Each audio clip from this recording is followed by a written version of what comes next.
YSR Congress party నుంచి ఇద్దరు ఎంపీలు బేద మస్తానరావు అట్లాగే మోపిదేవి వెంకటరమణ వీళ్ళిద్దరు రాజీనామా చేయడం, ఆ వెంటనే ఆ 2 సీట్లు కూడా ఖాళీ అని చెప్పేసి ప్రకటించడం అంతా అయిపోయింది. ఇప్పుడు ఆ రెండింటికి సంబంధించి ఎవరికి ఇస్తారు అన్నటువంటి తేలాల్సి ఉంది. అయితే గొల్లబాబురావు కూడా వెళ్ళిపోతారన్నట్టు చెబుతున్నారు. మిగతా వాళ్ళు మాత్రం పరిమళ నత్వాని కావచ్చు, నిరంజన్ రెడ్డి కావచ్చు, బీసీ కృష్ణయ్య కావచ్చు, మేడా కావచ్చు, అట్లాగే వైవి సుబ్బారెడ్డి కావచ్చు, విజయసాయిరెడ్డి కావచ్చు, వీళ్ళైతే వెళ్ళడానికి సిద్ధంగా లేరు. పిల్లి సుభాష్ చంద్రబోస్ కావచ్చు, ఈ ముగ్గురు మాత్రం వెళ్ళడానికి రెడీలో ఉన్నారు. ఇద్దరు ఆల్రెడీ అయిపోయింది. గొల్లబాబురావు సంగతి తేలాల్సి ఉంది, వెళ్ళడం ఖాయమని తెలుస్తుంది. అయితే ఈ నేపథ్యంలో పేర్లు ప్రస్తుతం వినబడుతున్నది ఏంటంటే నందమూరి సుహాసిని, వాస్తవంగా చుండ్రు సుహాసిని అనాలి, నందమూరి హరికృష్ణ గారి అమ్మాయి.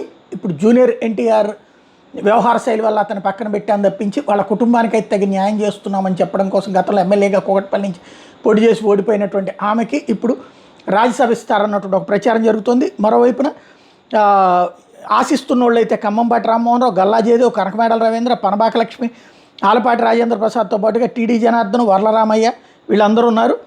మరి రాబోయే రోజుల్లో ఎవరికి ఇస్తారు అన్నటువంటిది మాత్రం. అయితే ఇది సీట్లు 2 కూడా బీసీలే.